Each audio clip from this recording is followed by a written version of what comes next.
Welcome to National Institute of Open Schooling. I am Divya Nath. Today we are going to discuss about Module 3, Lesson 6, that is Collection and Classification of Data, Part 1.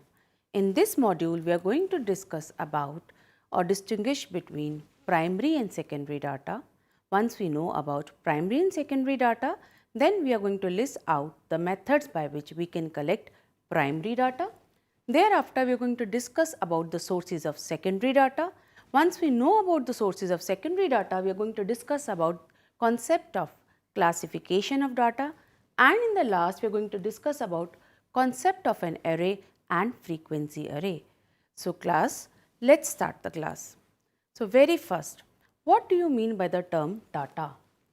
Data here means the information which is capable of further numerical expression and from which we can draw a meaningful conclusion. Now this data can be classified into two parts. One is primary data and other is secondary data. Now let's study what is primary data. Primary data is such a data which is collected by the investigator for his own purpose for the first time, from the very beginning to end. Now this is collected from the source of origin, and that is why it is also called first hand information. So data such collected is more original in nature, more reliable and takes more time and money also. Whereas when we talk about secondary data, are those data which are already in existence and have been collected for some other purpose by the investigator. Now this is also known as second hand information. In this, data is less reliable, less original in nature and takes less time and money also. So now students, we are well aware of primary data and secondary data. Now we can distinguish between the two concepts on the basis of originality. Now when we talk about originality, primary data are more original in nature than the secondary data. Why is it so?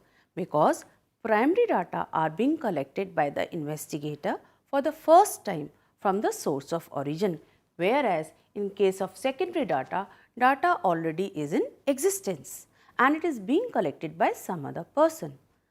Next, on the basis of suitability of objectives. Now in case of primary data, it is being collected for the investigator for the first time for his own purpose. So it is being framed for the specific objective.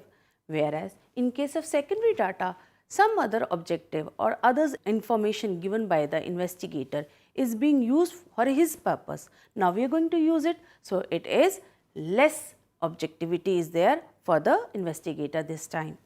On the other hand, when we talk about cost of collection, primary data incurs huge cost of collection. So primary data is costlier as compared to secondary data in terms of time, money and efforts. Now once we know the difference between primary and secondary data, we are able to discuss about the methods from which we can collect primary data. There are three methods to collect primary data. Very first is direct personal investigation, second is indirect oral investigation, and the third is information through questionnaires and schedules. Now let's discuss each one of them in detail. So let's talk about direct personal investigation. It is the method in which the investigator collects the information directly from the informant. Now the question comes, when we should adopt such a method? Now we should adopt such a method in the following cases. Very first, when the field of investigation is limited.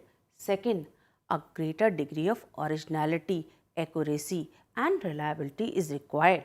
Third, information is to be kept secret. Fourth, accuracy of data is given of great importance. Next, when direct contact with the informant is required. So in all such cases, we need to collect primary data by direct oral investigation. Now the second method, that is indirect oral investigation. Under this method, the information is obtained by the investigator from the not from the person from where we need information, but from some other person who possesses such information. Now, in this, what happens? Why we need such kind of information and why we don't want to contact to the informant? The reasons are, the field of investigation is too large. Second, it is not possible to have a direct contact with the informant. Third, the concerned informant is not capable of giving information. He may be illiterate or some other reason is there. Next, the investigation is so complex in nature that only experts can give information. So, students, in all the cases, we need to collect information through indirect oral investigation. Now, the third method, that is information through questionnaires and schedule. Under this method, the investigator prepares a questionnaire. Now, investigator can collect this questionnaire by two ways. As we can see, the first method is enumerator method and the second is mailing method. Now, let us discuss them in detail. Now, very first we will talk about mailing method. Under mailing method, the investigator prepares a questionnaire and gives it or mail it to the respondent. Now, the respondent or the informants fill up these questionnaires. Once they fill up and complete it, then they again give it to the investigator. Now, this was known as mailing method. Now, in case of enumerators method, under this method, what happens? The enumerator prepares the questionnaires and takes these questionnaires to the informant. Now, he asks the questions to the informants and fill up the information. Such questionnaires are known as schedules. So, students, we know about there are two methods of collecting questionnaire. One is mailing method, other is enumerator methods. So, now we know the methods to collect primary data. After this, we can discuss about what are the methods or out of which method we should adopt when the area of investigation is too large. When the area of investigation is too large, we should always collect the primary data from information through questionnaires and schedules. Now, students, we are going to discuss about what are the benefits of collecting primary data. The very first benefit is high degree of originality. Second benefit is fairly accurate data. Third is we are going to get a very reliable data. So, these were the benefits of collecting primary data. Now, let us discuss about the demerits of collecting primary data. Very first, we cannot collect primary data where the investigation is very large or the field is too large. On the other hand, when we talk about in terms of cost, collection of primary data is too costly. So, we now know what are the benefits and what are the drawbacks of collecting primary data. After this, we are going to discuss about sources of secondary data.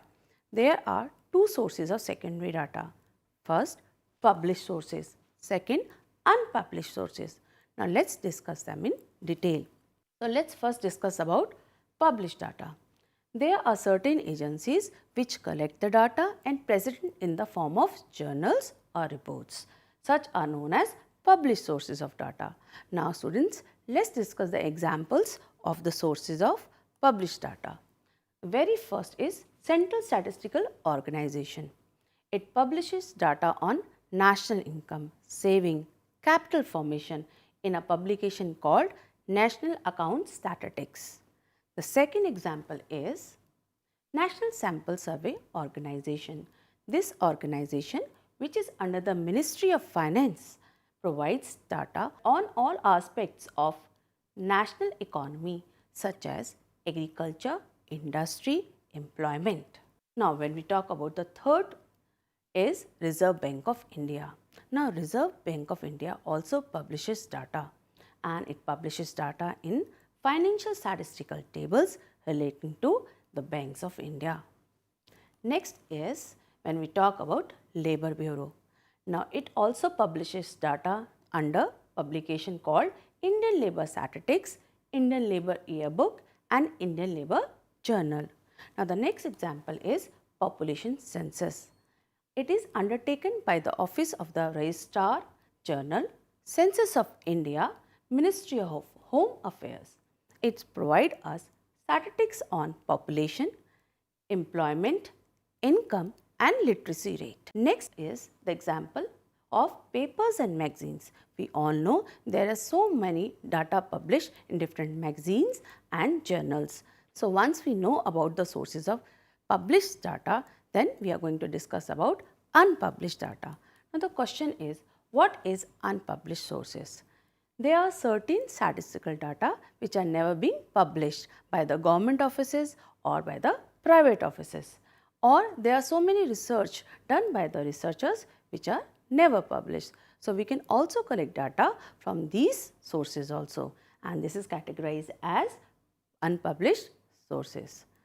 Once we know about the sources of data, secondary data, we can also discuss about classification of data. Now, we have collected the data, right, from the primary data, and when we talk about secondary data. Now, once the data is being collected, if it is not organized, we cannot use it. So, we need to arrange it. That is, classification of data is required. Now, what is classification of data? Classification is the process of arranging figures in such a form that comparison of the mass of similar data may be facilitated and further analysis may be possible. So, classification of data is must, then only we are able to use data collected by primary way or by the secondary way. Now, once we have done the classification of data, we can discuss about forms of arrangement of data. How we can arrange the data? The data can be arranged in two different ways. Very first, array, and the second is frequency distribution. Now, what is an array? When we talk about an array, an orderly arrangement of raw data is known as array. Now, array can be discussed as we can see in two ways, simple array and frequency array. Now, what is a simple array? Simple array, when we talk about, is an arrangement of data either in ascending order or descending order. So, we are telling you either we can arrange the data in ascending order or descending order. So, let us take an example to understand how we are able to construct simple array. So, this is the question, students. Marks obtained by 10 students in economics are as follows: 30, 25, 15, 35, 23, 19, 18, 28, 29 and 27 respectively. Now, very first way is I can arrange this data in ascending order. That means I can start from the lowest. So, what is the lowest value in this when we discuss about is? Let us see, we can start it from 15. So, in ascending order, when we have written 15, then we have written 18, 19, 23, 25, 27, 28, 29, 30 and 35. So, this is the very first way of presenting simple array. That means we have done in ascending order. Now, second is descending array. We can give the information in descending order also. Let us see how we have done. We have just reversed the order. See, 35, 30, 29, 28, 27, 25, 23, 19, 18, 15. So, we have learned that we can construct simple array in two ways. Very first, either we can have an ascending array or we can have descending array. So, once we know about simple array, let us talk about why and when we should use simple array. We are going to use simple array when we have got number of items too small, so that we can easily arrange them either in ascending order or descending order. But what happens when the number of items becomes big? Then in that case, we need to discuss about frequency array. Now, what is a frequency array? Frequency array is a series formed on the basis of frequency. Now, what is a frequency? Frequency is a number of times a variable has been repeated. So, what we have done, we are going to see how many times a value has been repeated. So, the value becomes x and number of times the value has been repeated becomes its frequency. Let us see it with the help of an example. So, over here we are able to see an example where marks obtained by 20 students. Now listen over here. In the last example, we have discussed about 10 students. The number of items were too small. So we were able to make simple array. But over here, what we are seeing is that there are 20 students. So the number of items have become big. In such a case, we need to construct frequency array. Very first thing. Second thing, how we are going to construct frequency array? We are going to construct frequency array with the help of telebars. So let's see. Now over here we can see the data is being given to us. Very first we will put the first data 11. So here the marks being given by the teacher for the economics is 11. Then we will find out how many times the value of 11 has been repeated. See, we will count 11 for the first time, then second time, then third. That means we have to make 3 tally for it. So second column we have made tally bars and we have written one tally, second tally and the third tally bar, and then the frequency is being written over here. So 1, 2 and 3, that means 3 frequencies. Now let us see 12. We can see 12 is being repeated only once. So tally bar is 1, frequency becomes 1. Likewise in case of 14, we can see 14 is being repeated once, second, third, fourth. So we are going to make 4 tallies and when we count it we get a total of 4. So we put the frequency. Likewise we are going to do for all of them. Now when the frequency becomes 5, what happens? We are going to put 4 tally bars and 1 cut from the first towards the end in the diagonal form. It gives you 5, right? So in this way we have constructed tally bars. So what we are observing over here is that first we have written marks, then we had made a column of tally bar, then we had made a column of frequency. In the last you can see total is being written and total frequency is being counted as 20. This is a cross check. So we know that we have not missed any of the students. Is it okay, students? So today we have learned about frequency array. So students, let's check it out whether we have learned how to construct frequency array. So for that I have just noted down one question over here. The question says convert the data into frequency array. Now the question is 20 students of class 12th have secured the following marks in English. So we have got how many students? Very first 20. That means for cross check we have learned that the total of the frequency should be 20. So let's start the construction steps. Very first, what have been given to us? Marks. So first column we are going to make for marks.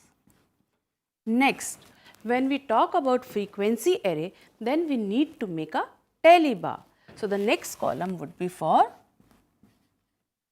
tally bar. And then with the help of these tally bars, we are going to construct the frequencies. So the third column is frequency.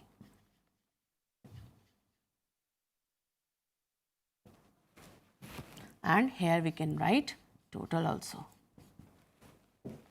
So we have made 3 columns. The very first, marks, tally bars and frequency. Now let's see how we are going to construct frequency array. Let's see, the very first variable is 10. Now we are going to see how many tallies for 10 we can get. Let's count 1, 2, 3, 4, 5, 6. So I have told you how to construct a tally bar. 1, 2, 3, 4 and this is 5 and this is 6. So over here we have written 6 frequency. So for the first variable we have done. Now the second variable is 11 marks. Now let's see how many times this value has been repeated. Let's count 1, only once. So 1 tally and we get frequency of 1. Now 10, 11, then we can see 12. Let's write the marks 12 and cross check how many times this value has been repeated. So, once, second time, third tally, fourth tally, 5. So, we are going to make 1, 2, 3, 4 and 5, and the total comes to 5. Next, let's look for the next value 13. Is it there in the data? No, it is not there in the data. So, we are going to look for the next value for the marks 14. Now, let's go with the tally 1, 2, that means 14 has been just having 2 tally bars. So, we are going to get the frequency of 2. Now, the next variable after 14 we should have 15 value. Now, we are going to look into the question, do we have 15? No, we do not have any 15 value. Then we are going to look for the next value, that is 16. Let us see 1,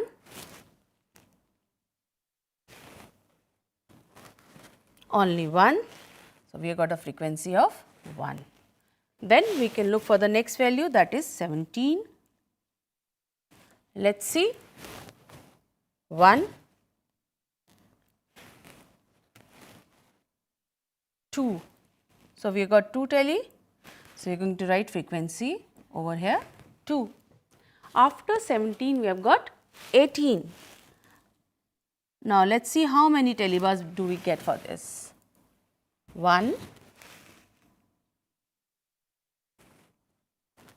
next 2. So, total of 2. After this we are seeing the next value is 19. Now, let us see how many tally bars we are going to get it. 1, only once. So, the frequency is 1. Once we have constructed this, there is a cross check also. That means the total frequency must be equal to the total number of the students, that is 20. So, let us see whether we have done it in the right way or we have mistaken somewhere.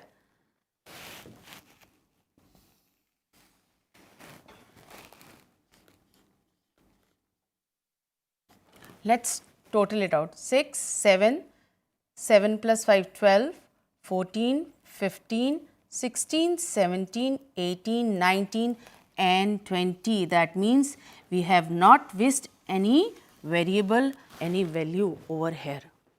So, we have constructed the frequency array in this way and we have cross checked with the total number of the students and we have seen that we have not missed any of the value. So, students, from this lesson we have learned to construct simple array and frequency array. So, we will meet on the next lecture. Till then, thank you. Now, students, let us have a quick recap what we have learned in the class. Very first in the class, we have discussed about primary data, secondary data. We know data collected by the investigator for his own purpose is known as primary data, whereas when we talk about secondary data, it is being collected by some other person for his own purpose. Then we have discussed about sources of secondary data. We have learned that there are two main sources, published sources and unpublished sources. Thereafter, we have also discussed about classification of data. Now we know why do we want to classify data? What is the need of classification of data? Then we have discussed how the classification of data can be done or how the arrangement of data can be done. It can be done in two ways, arrays and frequency distribution. Thereafter, we have discussed about different types of array, that is simple array and frequency array. So, students, in the end we would like to say that the following things we have learned about this chapter. We have discussed about distinguish between primary and secondary data. Then we have discussed about methods of collecting primary data. After that, we have discussed about sources of secondary data and we have also discussed about classification of data. Once we have done the classification of data, we now know that data can be arranged in simple array and frequency distribution. Thank you.